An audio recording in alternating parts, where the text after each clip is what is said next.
Aduh, banyaknya. Mana satu betul ni? Kau tak perlu susah-susah.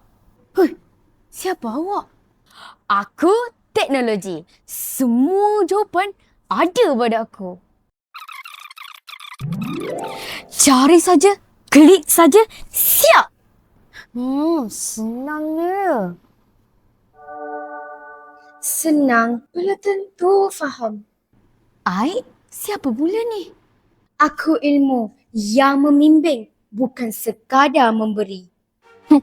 Zaman kau dah berlalu. Tanpa aku, kau hanya alat tanpa arah.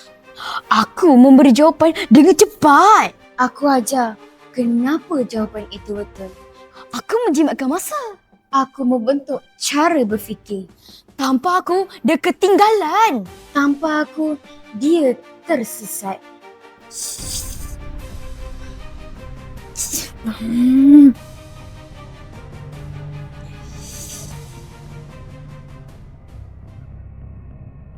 Cukup! Aku keliru! Aku kena ikut siapa sebenarnya ni?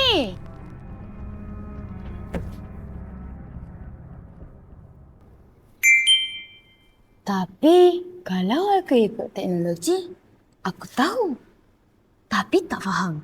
Kalau aku ikut ilmu, aku lambat.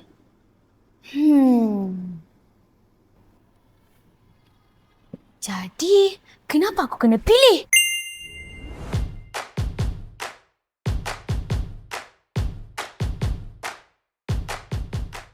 Aku boleh guna kedua-duanya. Bukan memilih antara dua, tetapi menyatakan kedua-duanya. Teknologi membuka dunia. Tetapi ilmu memimpin langkah manusia.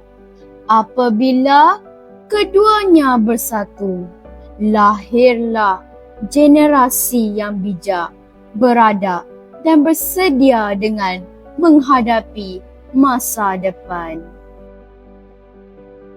Ilmu di hati, teknologi memperkasa generasi.